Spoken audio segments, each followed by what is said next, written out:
Hello बच्चों, क्या हाल चाल। Welcome back to our daily classes. कल जैसे कि आपको पता है, कल के लेक्चर में हमने अपलोड किया था, मैं आपको बताया था राजस्थानी बलगद्दी के 4-5 इंपॉर्टेंट क्वेश्चंस। अभी उसमें मैंने कहा भी था कि ये सीरीज कंप्लीट नहीं हुई है, एक और वीडियो में मैं इसको कवर करने की कोशिश करूंगा, और वो कवर भी नहीं हुए थे एक्चुअली। तो 4-5 क्वेश्चन इंपॉर्टेंट वहाँ पर मैंने बताया थे। इस वीडियो में हम आशा करते हैं कि जो छूट गए हैं क्वेश्चन आंसर, जो बहुत इंपॉर्टेंट है बोर्ड को लेकर, उसमें उन चीज़ों की चर्चा हम करेंगे इस लेक्चर में। तो वीडियो को पूरा अंत तक देखें, जरूर ये क्वेश्चन बोर्ड में आएंगे, गारंटी मेरी। ये नहीं आए तो इससे रिलेटेड क्वेश्चंस आएंगे, पर आएंगे जरूर। ओके, सो लेट्स स्टार्ट करते हैं। हम आगे क्वेश्चन की ओर बढ़ते हैं। जैसे हमने यहाँ पे लिखा है, हाँ, अभिक्रिया का आधार का आपसे पूछता है प्रश्न आपका नेक्स्ट है, आपका जो कुछ नंबर होगा आप डाल लीजिएगा। अभिक्रिया का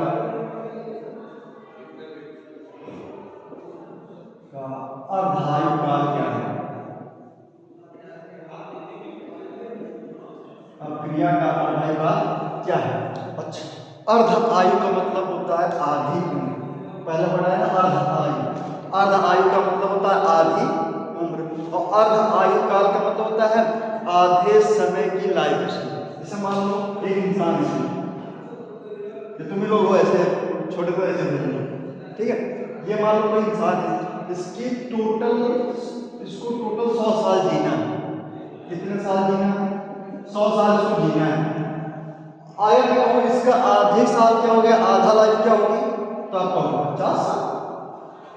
तो किसी अभिक्रिया का अर्धायुकाल कितना होता है? उस पूरी अभिक्रिया में लगने वाले समय का आधा उसका अर्धायुकाल होता है। तो किसी अभिक्रिया में अर्धायुकाल, इसका उत्तर हो जाएगा कि जब कोई अभिक्रिया, जब नहीं यार, जब कोई अभिक्रिया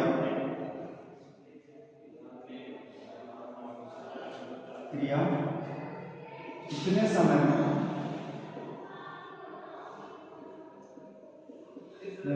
अपनी प्रारंभिक सांद्रता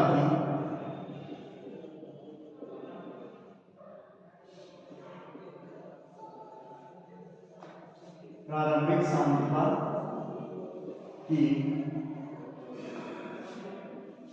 आधी रह जाती है,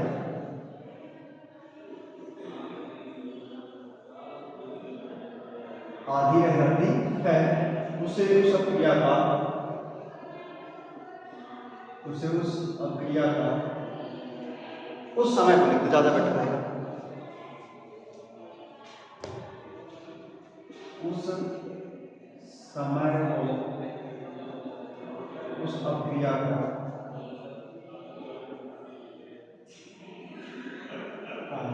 अर्धायुकाल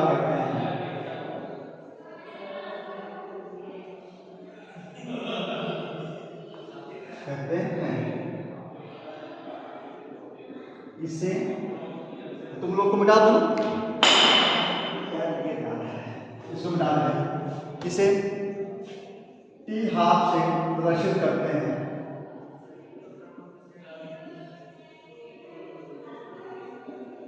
टी हाफ से प्रदर्शित करते हैं। कोई दिक्कत? मतलब जब कोई अभिक्रिया अपनी प्रारंभिक सांद्रता की आधी रहती है, मान लो कोई अभिक्रिया ए है, ये क्या बना रहा है, बी बना रहा है।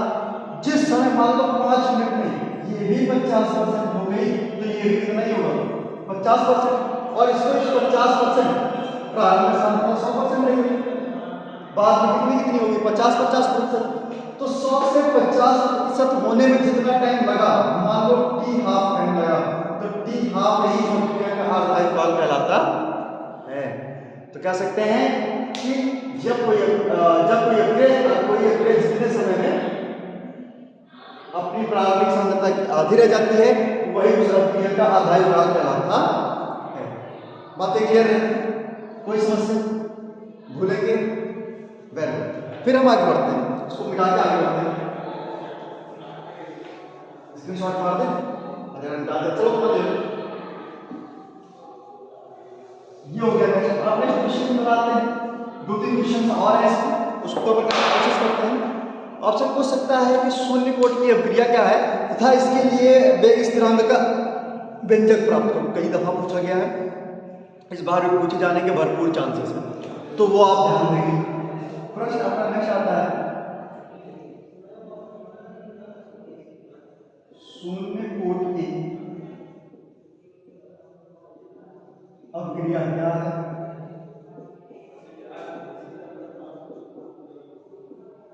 क्या इसके लिए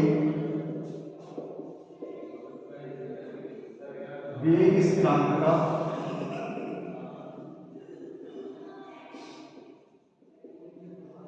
व्यंजक प्राप्त हो।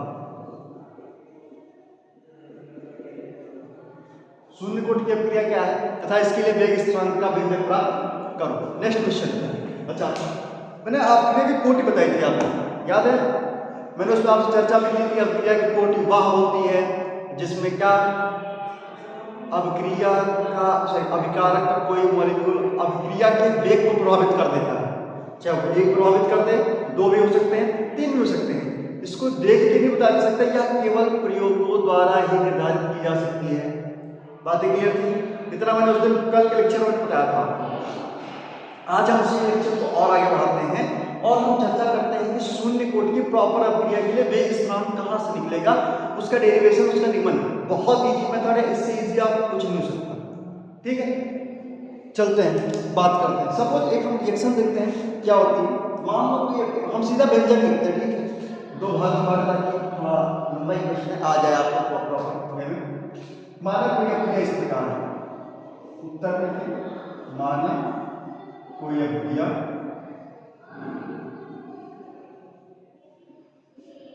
इस प्रकार है, इस प्रकार है। कौन सी अभिक्रिया? कोई अभिक्रिया। हम कौन सी अभिक्रिया? कोई अभिक्रिया। अभिक्रिया ए गिव्स ऑफ बी या उत्पाद, ए बना क्या रहा है? उत्पाद बना रहा है। कोई दिक्कत? बातें क्लियर है? क्योंकि यह अभिक्रिया शून्य कोटि की अभिक्रिया है। मान यह अभिक्रिया भी शुरू ही नहीं हुई। जब शुरू नहीं होगी तो t बराबर कितना? 0। तो ये उत्पाद x उत्पाद ए मान लेते, ए बराबर कितना? 0। कोई दिक्कत? t बराबर t तो उत्पाद में कुछ बन जाएगा। a बराबर b मान लें, उत्पाद जमा हो गया। तो अभिक्रिया का वेग नियम क्या कहता है? याद रखिए, अभिक्रिया के वेग नियम से, अभिक्रिया के वेग नियम से, अभिक्रिया का वेग नियम ये कहता है कि अभिकारक की समय परिवर्तन बटे लगा समय एक स्थिरांक के बराबर होता है। मतलब dx upon dt equal to क्या? के। कोई दिक्कत? अब पहले बता दें, जहां x अपॉन t बताया, सॉरी t नहीं बताया, d जान लें। जब किसी अभिक्रिया में किसी पदार्थ में बहुत थोड़ा सा अंतर होता है, एकदम माइन्यूट डिफरेंस, एकदम छोटा सा, बहुत थोड़ा, तो उसके लिए हम d का इस्तेमाल करते हैं। तो इसलिए मान लो बहुत थोड़े टाइम में बहुत थोड़ा परिवर्तन उसकी सांद्रता में हो रहा है, तो dx upon dt equal to क्या? के। बात देखिए, अब देखो, क्योंकि शून्य कोटि की अभिक्रिया है, शून्य कोटि की अभिक्रिया अभिकारक की सांद्रता पर निर्भर करेगी और वह कितने घात पर शून्य कोटि की है, तो कितना घात? शून्य घात। तो उसके शून्य घात पर या उसकी शून्य पावर पर निर्भर करेगा, डिपेंड करेगा। कोई दिक्कत? तो ये हो गया।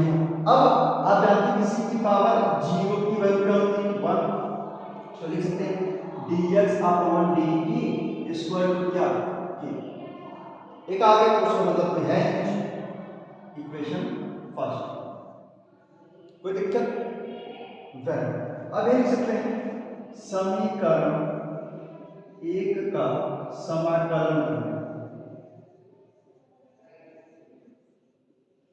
मैथ का टर्म समाकलन में मैथ समझ जानते होंगे, जो बाय वाले उनको हटा देंगे हमारे। तो यहाँ पे इसको मैं थोड़ा इसका इधर भाषांतर कर दूँ, सकता हूँ dx इक्वल टू t उधर जाएगा तो के डी। हाँ, अब यहाँ पे समाकलन कि में समाकलन नहीं होगा क्योंकि के एक स्थिरांक होता है और स्थिरांक का समाकलन नहीं होता है, आप जानते हैं। कोई दिक्कत? वेरी। तो यहाँ पे हो जाएगा dx का समाकलन होता है x और dt का समाकलन करेंगे तो हो जाएगा t। तो यहाँ पे फॉर्मूले में हो सकता है x इक्वल टू के इंटू क्या? t। ए प्लस समीकरण जहां पर सी एक समाकलन नियतांक है, एक समाकलन नियतांक है, जहां पर सी एक समाकलन नियतांक है। ये क्रिटिकल टाइम जीरो को हमारे शुरू में बात टी जीरो, तो उसमें होने वाला परिवर्तन ए या एक्स बराबर में क्या होगा, जीरो, मतलब अब क्रिया शुरू ही नहीं होगी। सपोज तो क्या हो सकता है आपसे, तो एक्स वाई टी का मान समीकरण 2 में रखने पर,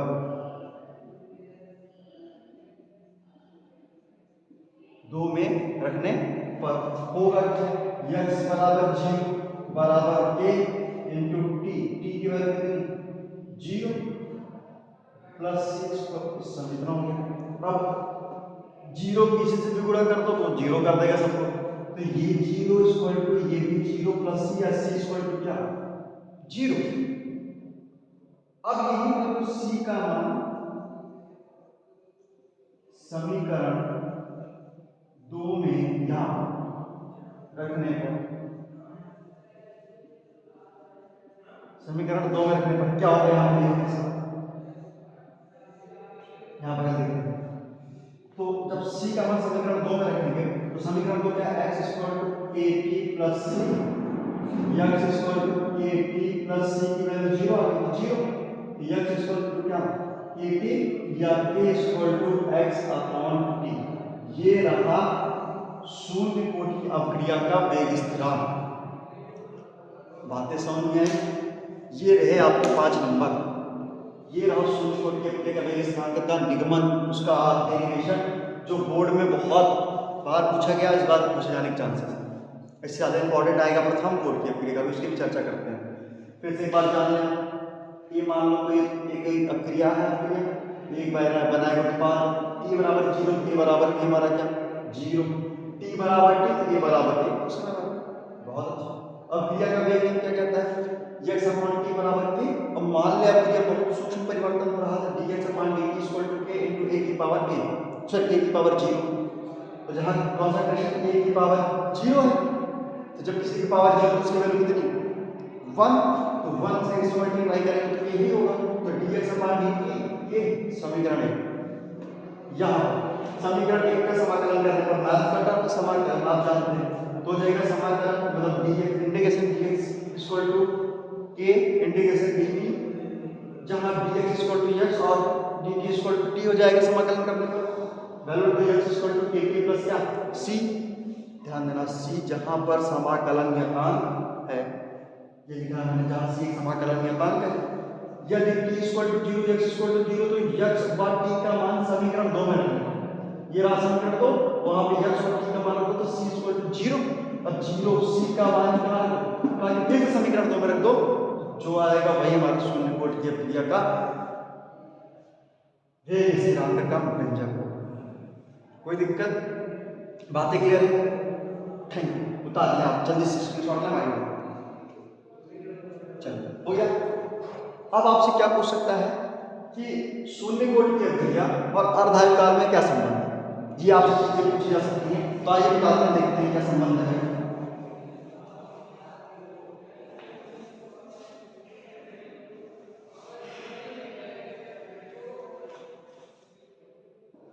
ये मैं लिख रहा हूं, ठीक है, ताकि तो दिखा रहा है क्या है हमारा।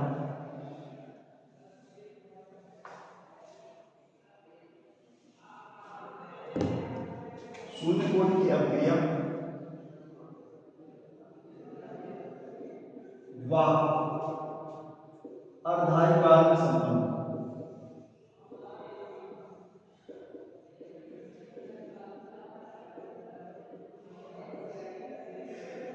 देखते हैं अगला क्वेश्चन हमारा, शून्य कोटि की अवक्रिया और अर्धायुकाल।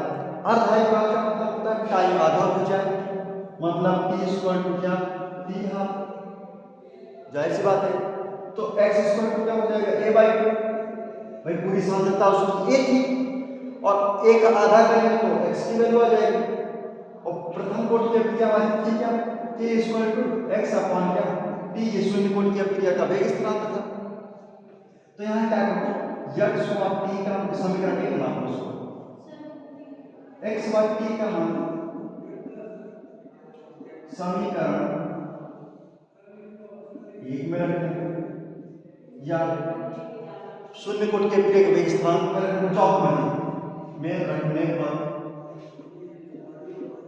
क्या होगा, यहाँ से जब उसका वैल्यू यहाँ पे रखेंगे तो k equal to a by और पूरे का मान t हाफ, ठीक है। ये इसका हो जाएगा वो उसको चला जाएगा, तो k इक्वल टू हो जाएगा 2 a upon 2 into t half. कोई दिक्कत?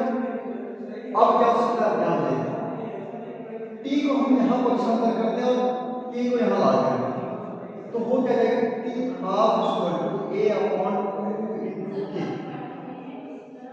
हो जाएगा।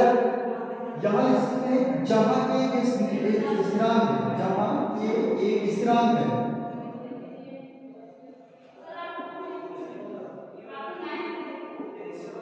कि एक स्थिरांक है, और स्थिरांक कब लगाया जाता है, जब प्रोपोर्शनल साइन आते हैं। अब इसको हटाएंगे तो कौन सा साइन आ जाएगा, प्रोपोर्शनल वाला साइन फिर से आ जाएगा। क्या लिख सकते हैं, t half star t proportional to क्या, ये 2 के है प्रोपोर्शनल साइन आ गया। ये है रिलेशन हाफ आधा पीरियड और इससे शून्य कोटि के वेग स्थिरांक। ये भी हो सकता है आपका और ये हो सकता है, दोनों स्क्रीनशॉट ले जल्दी हो गया। चलते हैं फिर आगे। आज बहुत देर साथ चल रहा हूँ क्योंकि आज मेरे हाल में से सारे इंपॉर्टेंट क्वेश्चन आपको दे देने हैं।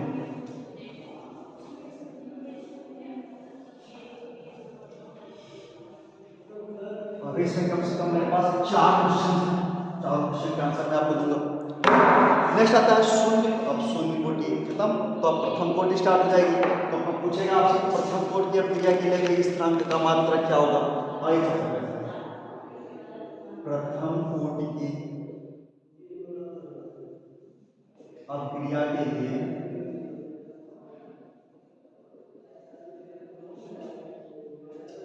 वेग स्थिरांक का व्यंजक प्राप्त करो। वेग स्थिरांक का व्यंजक प्राप्त करो।